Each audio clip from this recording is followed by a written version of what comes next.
Hello guys. तो मैं हमारी मांगा सीरीज़ का न्यू चैप्टर ले आया हूँ। तो वीडियो स्टार्ट होने से पहले वीडियो को लाइक और चैनल को सब्सक्राइब कर देना। तो इस चैप्टर में हमें दिखाया जाता है कि कटोरा कटिंग उस छोटे बच्चे को ले जा रहा होता है और अपने सोल्जर से बोलता है, इस बच्चे को ले चलो। तभी पीछे से उसकी माँ ज़ोर से चिल्लाती है, शाओ ताओ। लेकिन तुरंत ही एक सोल्जर उसकी माँ को धक्का देकर गिरा देता है और गुस्से में बोलता है, चुप कर साली, अपने घर जा और भूल जा कि तेरा कोई बेटा भी था। तभी वो छोटा बच्चा स्याओ ताओ पीछे मुड़कर रोता हुआ बोलता है, मेरी माँ को मत मारो। और तभी उसकी माँ गुस्से में आकर उस सोल्जर के चेहरे पे अपने नाखून से वार कर देती है और उसका फेस नोच देती है और अपने बेटे की तरफ दौड़ पड़ती है। ये देखकर श्याओ ताओ और जोर से रोने लगता है, मम्मी। तभी वो सोल्जर गुस्से में बोलता है, तू कमीनी, तेरी हिम्मत कैसे हुई मेरे इतने हैंडसम फेस पर अटैक करने की। अब तुझे इसका हिसाब चुकाना पड़ेगा। और वो अपनी तलवार उठाकर उस औरत पे वार करने वाला होता है। तभी बच्चा चिल्लाता है, मम्मी ध्यान से। और उसी मोमेंट धम, हमारा हीरो यांग चुआन हवा को चीरकर आता है और एक जबरदस्त फ्लाइंग किक मारकर उस सोल्जर को उड़ा देता है। ये देखकर शाओ टाओ शॉक होकर बोलता है, सो कूल। वहीं पास में खड़ा कटोरा कटिंग ये सब देखकर बोलता है, तू फिर से आ गया। यांग चुआन थोड़ा सार्कास्टिक टोन में बोलता है, क्या बात है, बाइशॉप और उसके चमचे हमेशा गलत काम करते हुए क्यों मिलते हैं। तभी बच्चे की माँ उठकर कहती है, कौन है जिसने मुझे बचाया। और हमें दिखाया जाता है कि यांग चुआन के पैर के नीचे वही सोल्जर बेहोश पड़ा है। साथ ही शाओ टाओ ने उस सोल्जर के हाथ को काट लिया होता है जिसने उसे पकड़ा हुआ था। तभी कटोरा कटिंग बोलता है, तुम बिल्कुल सही टाइम पर आए हो, मैं तुम्हें ही ढूंढ रहा था। तुम वही हो ना जिसने आर्क बाइशॉप को मारने की कोशिश की थी और खुद को हीरो कहता है। फिर वो अपने सोल्जर से बोलता है, सोल्जर्स मार डालो इसे।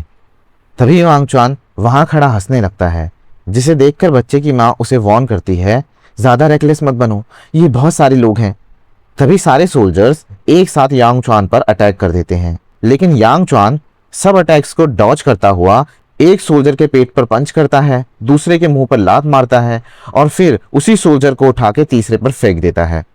ये सब देखकर कटोरा कटिंग सोचता है, मुझे फर्क नहीं पड़ता तुम कितनों को मारो, मुझे बस अपना स्पेल कंप्लीट करने के लिए थोड़ा और टाइम चाहिए। और वो अपना स्पेल चैंट करना शुरू कर देता है। वहीं छोटा शाओ टाओ भी एक सोल्जर को मारने की कोशिश कर रहा होता है और सोल्जर परेशान होकर बोलता है, अरे बस कर बस कर। तभी बच्चे की माँ चिल्लाती है, ध्यान से, बाइशॉप ग्लैडिस अपने स्पेल को अनलीश करने वाला है। तभी हमें दिखाया जाता है कि कटोरा कटिंग के आसपास मैजिक ग्लो होने लगता है, लेकिन अचानक से उसकी आवाज़ बंद हो जाती है। वो शौक में सोचता है, मेरी आवाज़। और रिवील होता है कि ये सब टोपीबाज की स्पेल का कमाल है। टोपीबाज बोलता है, ये तेरा हाल मैंने किया है और अब तू आगे चैंट नहीं कर पाएगा। टोपीबाज यांग चुआन के पीछे खड़ा होकर बोलता है, मैं हूँ टोपीबाज, the protector of the hero. कटोरा कटिंग गुस्से में बोलता है, मैं बाइशॉप हूँ, चर्च तुम्हें जिंदा नहीं छोड़ेगा। यांग चुआन कैजुअली बोलता है, मुझे फर्क नहीं पड़ता तुम कौन हो, आर्क बाइशॉप को मारने से पहले सोच रहा हूँ तुम पर ही थोड़ा वार्म अप कर लूँ। कटोरा कटिंग डर के चिल्लाता है, कोई बचाओ मुझे। यांग चुआन बोलता है, जितना चीखना है चीख ले, यहाँ तुझे बचाने वाला कोई नहीं है। तभी अचानक से यांग चुआन के कान के पास से खून निकलने लगता है। उसे समझ नहीं आता कि ये क्या हुआ है। तभी उसे थोड़ा एहसास होता है कि किसी ने उस पर गन से अटैक किया है। टोपीबाज तुरंत उसके सामने आकर अटैक ब्लॉक करने लगता है और बोलता है, हमें बाकी एनिमीज ढूंढने होंगे, इनके अटैक्स में मैजिक ट्रेनिंग प्रॉपर्टीज़ हैं, मैं ज़्यादा देर तक इन्हें नहीं संभाल सकता। तभी यांग चुआन बोलता है, टोपीबाज तुझे मेरे लिए सब अटैक ब्लॉक करने की ज़रूरत नहीं है। जिस पर कटोरा कटिंग हंसने लगता है और बोलता है, आज तुम दोनों यहीं मरने वाले हो।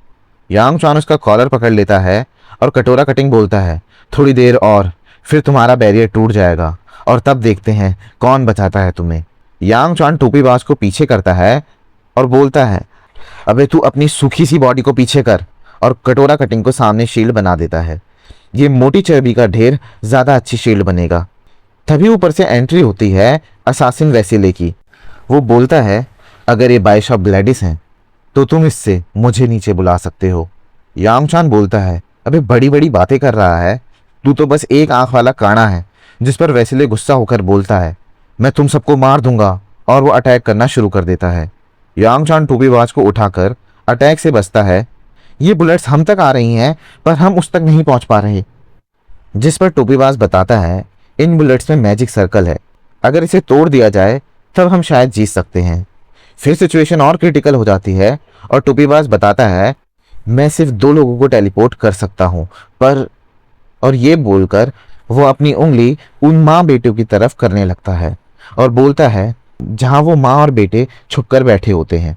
वेसेले बोलता है रिलैक्स, मैं सबको एक साथ ऊपर भेज दूंगा, और अटैक करने लगता है जो यांग चान के बैक पर लगती है और खून निकलने लगता है।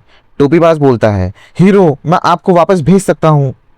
जिसमें यांग चान पूछता है अगर तू मुझे टेलीपोर्ट कर दे तो उसके बाद तेरे पास कितना माना बचेगा। टोपीबाज थोड़ा समझ जाता है। फिर यांग चान सीधा वेसेले की तरफ दौड़ पड़ता है और बोलता है कम से कम 2 लोग तो बच जाएंगे। जिस पर वेसेले बोलता है तू मेरे पास ही आ रहा है, लगता है तुझे मरने की ज़्यादा जल्दी है। लेकिन अचानक यांग चान वेसेले के पीछे अपीयर होता है और बोलता है लगता है तुझे चश्मे की ज़रूरत है, और अपनी माना स्वॉर्ड उसकी गर्दन पर रख देता है और बोलता है अब तेरा गेम खत्म। लेकिन तभी वेसेले हंसता है और रिवील होता है कटोरा कटिंग ने शाओ टाओ उस बच्चे की गर्दन पर डैगर रखा होता है और बोलता है सरेंडर कर नहीं तो बच्चा मर जाएगा। यांग चान गुस्से में कितना घटिया इंसान है तू। जिस पर सिचुएशन और डार्क हो जाती है। तभी उस बच्चे की माँ कटोरा कटिंग को पीछे से पकड़ लेती है और उसकी गर्दन को दबाने लगती है और बोलती है छोड़ दे मेरे बेटे को, छोड़ दे। जिस पर कटोरा कटिंग गुस्से में बोलता है अगर मुझे पहले पता होता कि तू ये करेगी तो मैं कब का तुझे मार देता, और डैगर उसकी माँ की गर्दन पे डाल देता है। जिसे देखकर वो बच्चा रोने लगता है और वहाँ पे सभी लोग शॉक्ड हो जाते हैं। फिर वेसेले बोलता है अब सरेंडर कर दे वरना बच्चा भी मर जाएगा। यांग चान अपनी तलवार को हटा देता है और बोलता है मैं सरेंडर करता हूँ, बच्चे को छोड़ दो। टोपीबाज चीखता है हीरो नहीं। वेसेले हंसता है और यांग चान को ब्रूटली मारने लगता है। देखो कमजोर लोगों का एंड ऐसा ही होता है, और यांग चान को वॉल से गिरा देता है और यांग चान वॉल से गिरने लगता है। तभी टोपीबाज डिसाइड करता है और चीखता है डायमेंशन रिक्वायरमेंट। एक लाइट स्पेल यांग चान और बच्चे को कवर कर लेता है। यांग चान शाउट होकर बोलता है तू तो सिर्फ 2 लोगों को ही टेलीपोर्ट कर सकता है, तो तेरा क्या होगा। टोपीबाज मुस्कुराता है और बोलता है रिलैक्स करो मेरे हीरो, मैं फिर से आपको ढूंढ लूंगा। तो बस यही हमारा ये चैप्टर फिनिश हो जाता है। चैप्टर कैसा लगा कमेंट करो और नेक्स्ट पार्ट के लिए लाइक एंड चैनल को सब्सक्राइब कर दो।